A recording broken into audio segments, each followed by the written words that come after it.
जय हिंद, नमस्कार।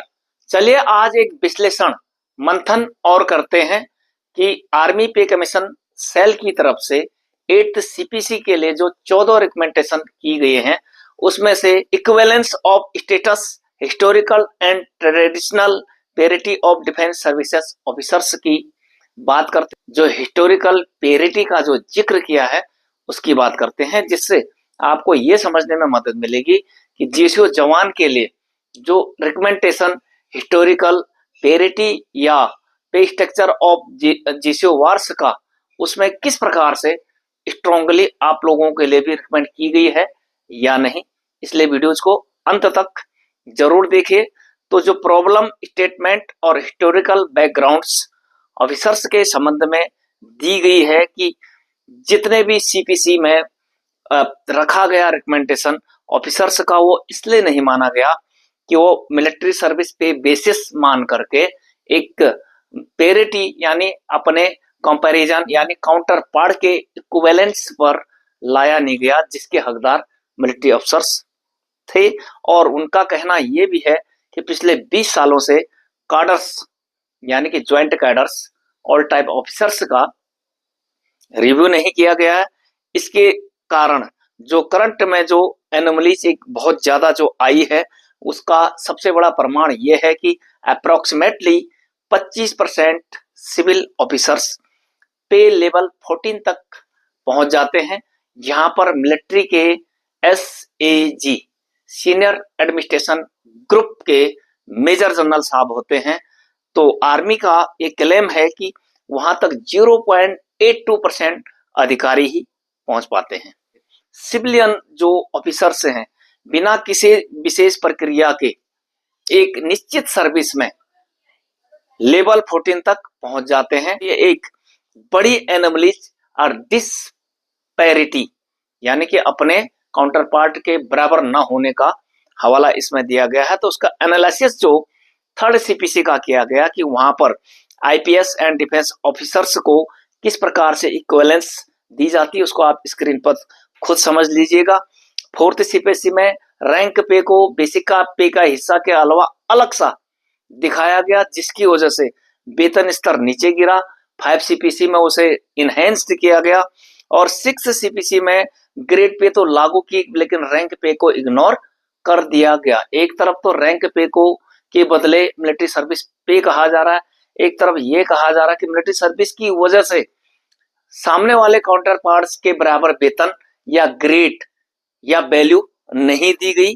और उसके बारे में ये आगे ये लिखा हुआ उसके जजमेंट में कि एनएफयू में फॉल्स स्टेटमेंट दिए सिविल अधिकारियों ने, जिससे कि उनका वेतन मेजर जनरल लेवल यानी लेवल 14 तक हो जाता है। और डिफेंस फोर्सेस में कई बार यानी बहुत बार काउंटर पार्ट्स के साथ काम करना पड़ता है, जैसे INAS Indian naval armament services हो, चाहे IDSE हो Indian defence services of engineering हो, या BRO हो, सर्वे हो, और इसी प्रकार से अन्य जो काउंटर पार्ट्स हैं उनके साथ काम जरूर करना पड़ता है।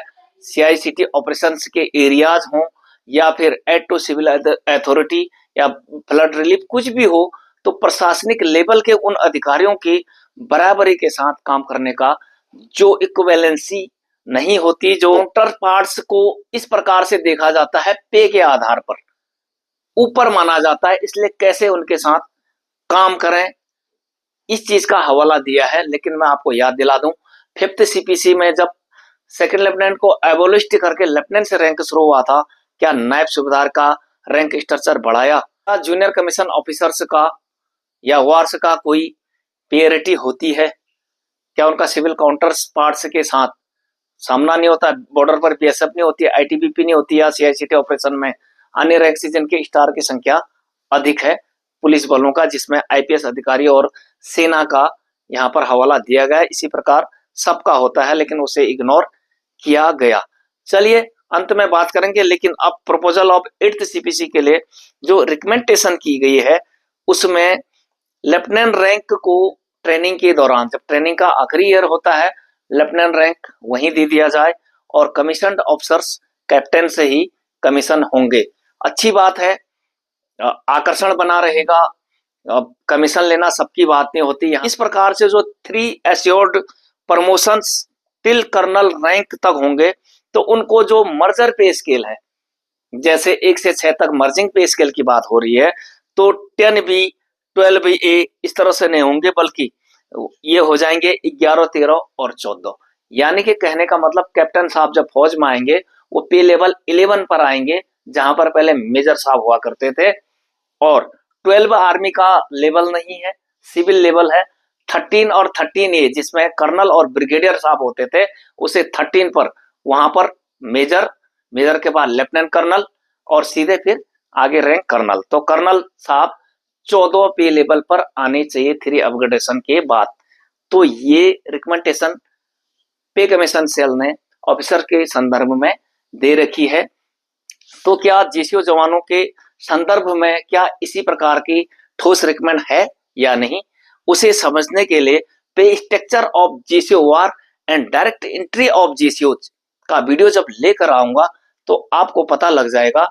या ये कहिए कि इसी प्रकार का हार्ड रिकमेंड, एक बेसिक अच्छी रिकमेंड क्या आपके लिए भी की है? क्या इस प्रकार से आपका भी रिकमेंड हो तो आपका स्तर ऊपर जाएगा।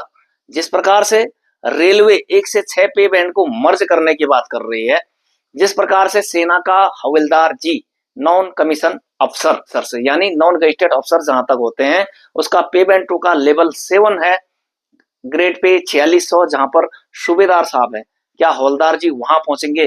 क्या इस प्रकार अधिकारी लोग अपग्रेड होंगे? तो क्या junior commission officers mother commission of Indian army, क्या वो भी अपग्रेडेशन होके उनका अधिकार पे बैंड 3 पर होगा? तो जानेंगे इस सब के लिए अगले वीडियोज में। तब तक बने रहें और अपने कमेंट्स जरूर दें, और बने रहें परिहार विजय पथ के साथ और अपने कमेंट्स जरूर दें। जय हिंद, नमस्कार, वंदे मातरम।